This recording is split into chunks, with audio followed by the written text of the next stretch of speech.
সারা দেশে ছড়িয়ে থাকা সাধারণ মুক্তিযোদ্ধাদের অসাধারণ বীরত্বগাথা নিয়ে অনুষ্ঠান স্মৃতি ৭১।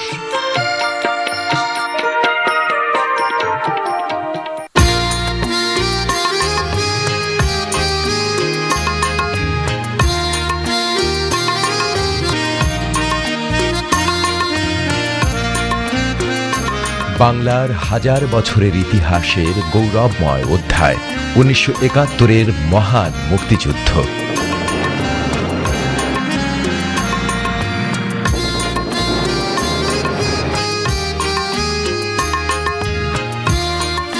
কীর্তিমান নাম না জানা হাজারো মুক্তিযোদ্ধা ছড়িয়ে আছে বাংলাদেশের টেকনাফ থেকে তেতুলিয়া পর্যন্ত। আমরা সকল মুক্তিযোদ্ধাদের শ্রদ্ধা ভরে স্মরণ করি। ৭১-এর মুক্তিযোদ্ধাদের বীরত্ব গাথা, কষ্ট, ত্যাগ, স্বপ্নের কথা নতুন প্রজন্মের কাছে তুলে ধরার জন্যই আমাদের এই প্রচেষ্টা। তাদের মধ্য থেকে কিশোরগঞ্জের কয়েকজন বীর মুক্তিযোদ্ধাকে নিয়ে স্মৃতি ৭১।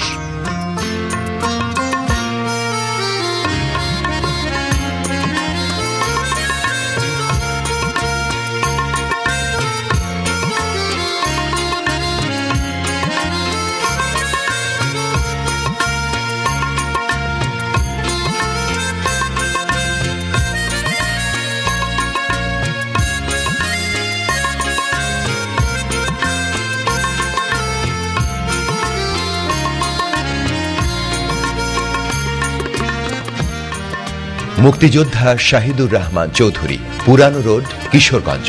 Sector ১১, sector commander colonel Taher, company commander Nazrul Islam. যুদ্ধক্ষেত্র নেত্রকোনা, তাড়াইল, শোলমারা ইত্যাদি।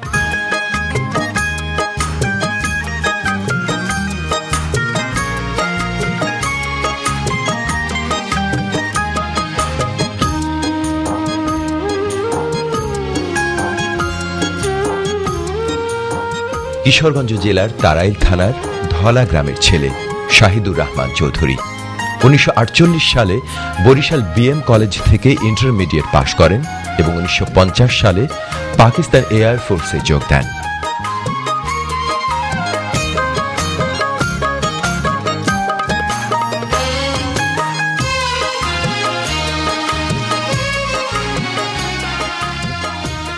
পশ্চিম পাকিস্তানি সহকর্মীদের তিরস্কার, বিরূপ আচরণ, অপমান আর নানান অসঙ্গতি তাকে করে ক্ষুব্ধ। আর তাই ১২ বছর চাকরি করার পর স্বেচ্ছা অবসর নিয়ে পূর্ব পাকিস্তানে ফিরে আসেন।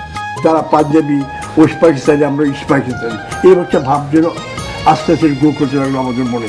তখন আমরা মনে করলাম যে চাকরি করা যাবে না, চাকরি করতে গেলেই একটু অন্যরকম দাঁড়াবে। তখন আমরা করলাম কি ১২ বছর পরে আমরা নিজের স্বেচ্ছায় যে চাকরি করবো না বুঝে আমরা চলে আসলাম। সাথী বলছি শেখ সাহেব যখন বললেন যার যা কিছু আছে তা নিয়ে তোমরা বেরিয়ে পড়ো। তখন দেখলে গ্রামের থেকে, থানার থেকে সামান্য প্রশ্ন আসলাম বলো কি লাঠি ছুটি যা আছে এই প্রশ্নটা যখন রাস্তায় যায় তখন দাঁড়ায় দেখতাম দেখে মনে ভাবতাম যে এখন তো একটা সময়, যে সময়টা আমার মনে যে বিদ্বেষটা আছে সেই জায়গায় এখন কাজে লাগানো যায়। যে কীভাবে কাজে লাগানো যায়, যদি আমি আমার যা শিখে আসছি, যদি আমি ২-৩টা ছেলেগুলো যদি শিখে দিতে পারি সেটা আমার দেশের জন্য কাজ হবে। তো আমি একদিন এই আতিক, ফিরদৌস এদেরকে এরা আসলো, দেখো আমি ওটা ট্রেনিং করতে চাই, তোমরা হ্যাঁ না আমরা রাজি আছি।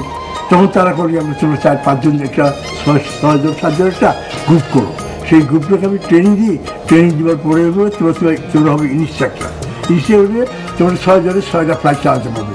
এই ৭ জনকে নিয়ে আমি সেই জন্য ট্রেনিং দিতে আরম্ভ করলাম। কিশোরগঞ্জে বর্তমান যে স্টেডিয়াম, তার সাথে আনসার ক্যাম্পের কাছে আমাদের একটা ট্রেনিং এর ব্যবস্থা হয়। প্রথমে লাঠি আর বাঁশ দিয়ে প্রশিক্ষণ শুরু করলেও পরবর্তীতে কিছু পুলিশ, ইপিআর এই প্রশিক্ষণের সঙ্গে যোগ দেন। তারপর স্টেডিয়াম থেকে প্রশিক্ষণ শিবির সরিয়ে নেওয়া হয় আজিমউদ্দিন স্কুল মাঠে। অরক্ষিত অবস্থায় আবারও শুরু হয় প্রশিক্ষণ। কিশোরগঞ্জে পাক বাহিনী আসার আগ মুহূর্ত পর্যন্ত শাহিদুর রহমান চৌধুরী এই মাঠে প্রশিক্ষণ দিয়ে প্রস্তুত করেছেন অসংখ্য মুক্তিযোদ্ধা। পাক বাহিনীর অতর্কিত আগমনের কারণে ছত্রভঙ্গ হয়ে যায় প্রশিক্ষণ শিবির। তখন এত র্যান্ডম গুলি হচ্ছে যে আমরা মাথা উঠাবার জন্য জড়ি। তখন আমরা গ্যাপ খুঁজছিলাম, যেমন গ্যাপ খোঁজার সঙ্গে সঙ্গে আমরা যখন পাল্টা ফায়ারিং করলাম, ফায়ারিং করে 1 মিনিটের মতো গ্যাপ পাইলাম। গ্যাপ পাওয়ার পরে আমরা এই যে ক্লোনিং করে এই যে ওই পাড়িয়ে পড়লাম। ওই পাড়ে পড়ে যখন ওই গড়ায় যখন নিচে চলে গেলাম, তারপরে সমানে পাড়িয়ে চলে গেল। প্রশিক্ষণ শিবির বন্ধ হয়ে গেলেও আর ঘরে ফেরা হয়নি শাহিদুর রহমান চৌধুরীর। পাক রাজাকাররা শাহিদুর রহমান চৌধুরীর উপর 10,000 টাকার হুলিয়া জারি করে। এতে একটু দমে যাননি তিনি, বরং হুলিয়া মাথায় নিয়ে শত্রুর বিরুদ্ধে ঝাঁপিয়ে পড়েন মুক্তিযুদ্ধে।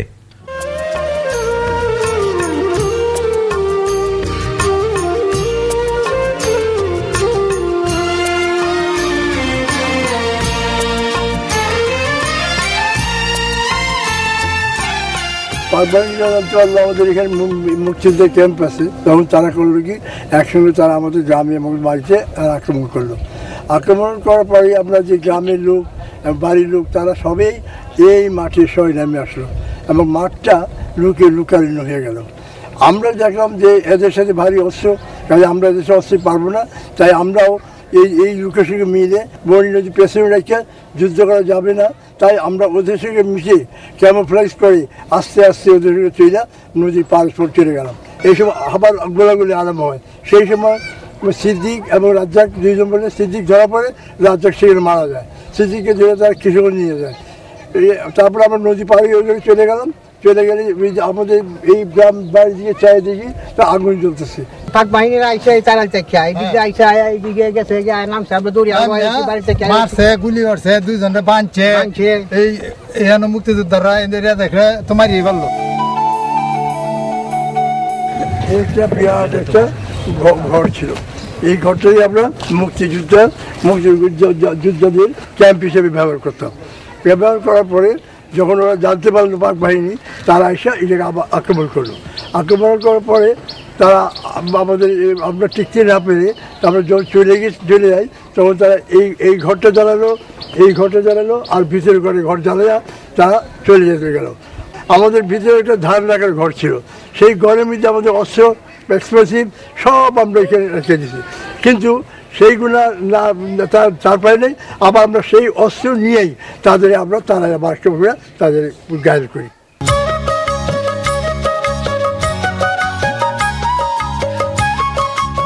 আমরা তারা আক্রমণ করার জন্য আমরা 300-র মতো মুক্তিযোদ্ধা আসি।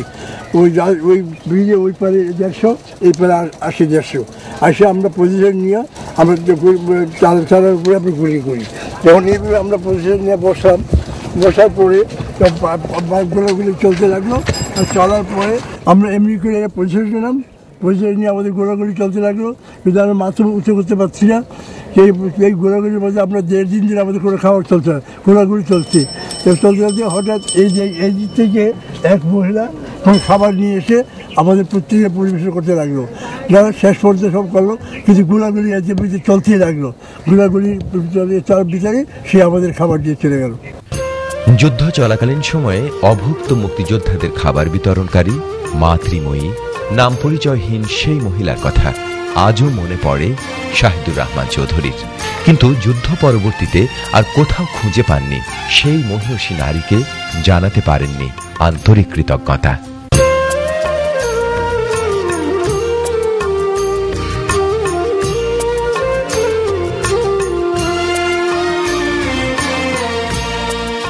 মুক্তিযুদ্ধ চলাকালীন সময়ে পরিবার থেকে বিচ্ছিন্ন ছিলেন শাহিদুর রহমান চৌধুরী। মুক্তিযুদ্ধে অংশ নেবার কারণে তার পরিবারের লোকজনকেও পাক রাজাকারদের ভয়ে পালিয়ে বেড়াতে হয়েছিল বিভিন্ন এলাকায়। আমি বাড়িতে থাকতে পারি নাই, এখন আমার ছোট ছেলেটা দুধ খায়, আমার কাছে পয়সা নাই, আমি তার দুধ চেড়ে কিনা দিতে পারি নাই। কষ্টে খাচ্ছে, ভীষণ কষ্ট। 9 মাস পর দেশ স্বাধীন হইল।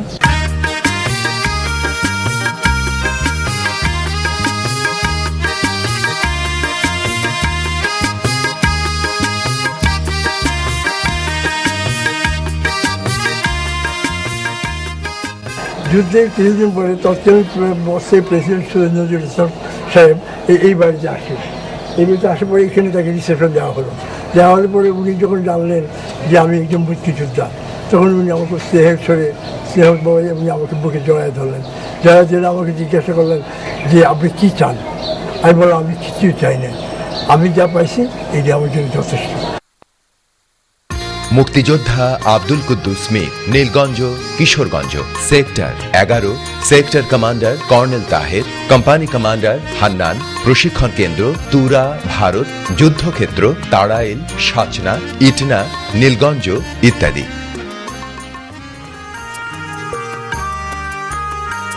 আব্দুল কুদ্দুস মীর 1971 সালে ছিলেন 10ম শ্রেণীর ছাত্র। সেই সময় পাকবাহিনীর নানা অত্যাচার নিপীড়ন তার মনকে করে তোলে বিক্ষুব্ধ। তিনি ছিলেন বিধবা মায়ের একমাত্র সন্তান। মায়ের আদরে আশ্রয় থেকেও প্রতিনিয়তই অনুভব করতেন দেশকে শত্রুমুক্ত করার তাগিদ। সন্তান হারানোর ভয়ে মা তাকে যুদ্ধে যেতে দিতে রাজি ছিলেন না। তারপরেও দেশের টানে মায়ের অমতেই স্বাধীনতা সংগ্রামে জড়িয়ে পড়েন আব্দুল কুদ্দুস মীর।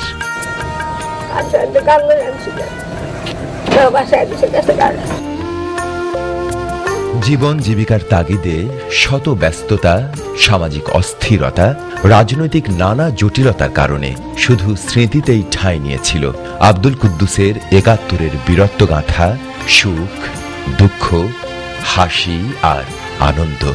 স্মৃতিচারণ করা হয়নি অনেক অনেক বছর। আমি তখন ক্লাস 10-এর ছাত্র। শুনলাম দেশের সংগ্রাম শুরু হয়ে গেছে এবং জানতে পারলাম যে মানুষ আস্তে আস্তে মুক্তিযুদ্ধে যাওয়ার জন্য তৈরি হইতেছে। আমারও সকলে যে না আমিও মুক্তিযুদ্ধে যাব।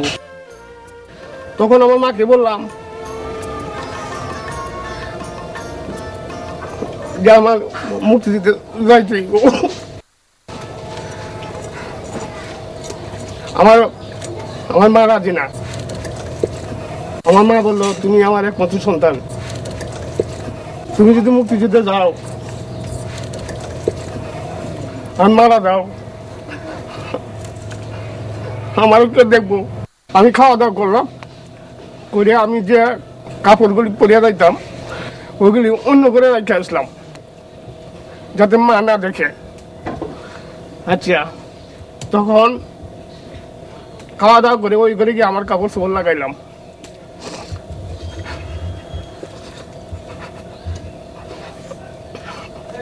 লাগাই মাকে সালাম করলাম, বললাম যে মা আমি চলে যাইতেছি মুক্তিযুদ্ধে,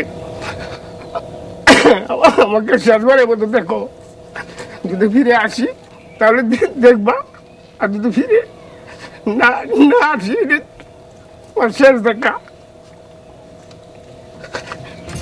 এই কথা বললেই আমি দৌড় দিলাম।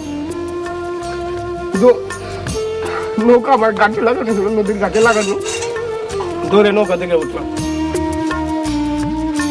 আমি এখান থেকে প্রথম নৌকায় উঠা মুক্তিবাহিনীতে যাই। আমি যখন নৌকায় উঠলাম আমার মা আমার পিছনে পিছনে দৌড়ে আসলো, আইসা পানিতে পড়ে গেল এবং বলতেছে নৌকা ভিড়াও, নৌকা ভিড়াও, আমার ছেলে যাবে না মুক্তিযুদ্ধে। আমি বললাম যে নৌকা ভিড়াও না, যদি তোমরা নৌকা ভিড়াও তাহলে আমার যাওয়া সম্ভব না। 6 রাইতে আমরা গিয়ে পৌঁছলাম মহেশখোলা। মহেশখোলা যাওয়ার পরে রিক্রুটিং শুরু হইলো। 11 জন রিক্রুট হয়ে গেছে, 7 জনকে বাদ করছে, 7 জনের মধ্যে আমিও একজন। একটা দাওদা ছিল হাঁটুর মধ্যে। তখন বললো যে তোমার এখানে দাওয়াত, আমি সব দিকেই ফিটিং, ওই দাওয়াতের জন্য আমার বাদ দিল। বললো যে তুমি যে মুক্তিযুদ্ধে যাইবা, তোমার যে দাওয়াত আছে, তুমি যদি অস্ত্র হাতে নাও দাওয়াত তো এই খাও যায় চুলকা। তখন যুদ্ধের সময় যদি তুমি চুলকাও তো তোমার যুদ্ধ হইব না, এমনকি তুমি মারাও যেতে পারো। তখন একটা সিগারেটের আগুন দেওয়া ওটার মধ্যে জাটাতে ধরছি, দাওয়াতের মধ্যে জাটাতে ধরা, ওইটা পুড়ে গেছে। পুড়ে দেওয়ার পরে একটা ছুসার মতো হয়ে গেছে। আমি পরের দিন আবার গেলাম, পরের দিন আবার গিয়ে লাইনে দাঁড়াইলাম। আমাকে বললো যে তোমার কাপড় উপরে উঠাও, উপরে উঠাইলাম। ও ইয়া করলো যে তোমার এখানে কি হয়েছে, যে এখানে রাত্রে শুয়েছিলাম, আগুন লাগছে, পুড়ে গেছে। পরে ঠিক আছে, অসুবিধা নেই, ওটা ওষুধ দিলে শেষ হয়ে যাবে। যে আগের দাওয়াত ছিল ওইটা নেয়, আমি রিক্রুটিং হয়ে গেলাম। ট্রেনিং সেন্টারে গিয়ে দিই তো তাবু তিরপাল দেওয়া, ওই তিরপালের মধ্যে আমরা থাকি। ট্রেনিংয়ের শেষে আমার বললো এখন তোমাদেরকে দেশে দেখছি বসলো। আমি আসলাম তারাইলে যুদ্ধ করলাম। এখানে একটা বড় ধরনের যুদ্ধ হয়েছে এবং কয়েকদিনই যুদ্ধ হয়েছে। গুলিস্তানের যে গর্ত আছিল ওই গর্তের মধ্যে আমরা লুকাইতাম, ওইখানে থেকে যুদ্ধ করতাম। সামনে থানা, ওই থানার মধ্যে পাক বাহিনী বাংকার এবং ক্যাম্প ছিল, ওইখানে আমরা যুদ্ধ করছি। ও আমরা প্রথমবার এখানে আমাদের যে কোম্পানি কমান্ডার ও আহত হইলো, পায়ে গুলি লাগলো, পায়ে গুলি লাগিয়া ও পরে আমরা এই যুদ্ধে জয়ী হইতে পারলাম না, আমরা এখান থেকে সরে গেলাম। সরে যাওয়ার পরে ও দ্বিতীয়বার আমরা এখানে আবার আসলাম, আইসা ত্রিমুখী 3 দল একত্র হয়ে ত্রিমুখী যুদ্ধ শুরু করলাম। যুদ্ধ শুরু করার পরে ওইখানে যে থানা ছিল ওদেরকে আমরা হারাইলাম। হারাইবার পরে ওরা পাক বাহিনীর ছত্রভঙ্গ হয়ে গেল। ছত্রভঙ্গ হইয়া বিভিন্ন দিকে যাওয়া শুরু হলো, কেউ নদীতে পড়ে গেল, কেউ ওদিকে যাইলো, কেউ ওদিকে এলোমেলোভাবে অবস্থা এলোমেলোভাবে চলে যাইতেছে। এই সময় গ্রামের লোকজন জনসাধারণ ওরাও ওদেরকে আক্রমণ করলো, লাঠি দেওয়া যেভাবে পারে এদেরকে মারপিট করলো। এই যুদ্ধে আমাদের কাছে ওদের কাছ থেকে আমরা অনেক গোলাবারুদ, অস্ত্র, রাইফেল, বন্দুক এইগুলি আমাদের হাতে আনছি। বিপুলভাবে আমরা এখানে জয় হয়েছে এই যুদ্ধে। এই গ্রামটা হলো নীলগঞ্জ ব্যাপারীপাড়া, এখানে আমাদের শেষ যুদ্ধ। ওইখানে গাছপালা ছিল না, ওই জমিটা আরো উঁচু উঁচু ছিল। ওইখানে ওই যে বাড়িঘর এইগুলি ছিল না, জঙ্গল ছিল না। সামনে একটা স্কুল আছে, ওই স্কুলে ছিল পাক বাহিনীর ঘাঁটি। ওই জায়গাটা খুব নিচু ছিল। এখানে দাঁড়ানো বৈশা যদি করি, যুদ্ধ করি, তাহলে শত্রুপক্ষ দেখা যায় না। আর যদি দাঁড়া করি তাহলে গোলা পর্যন্ত দেখা যায়।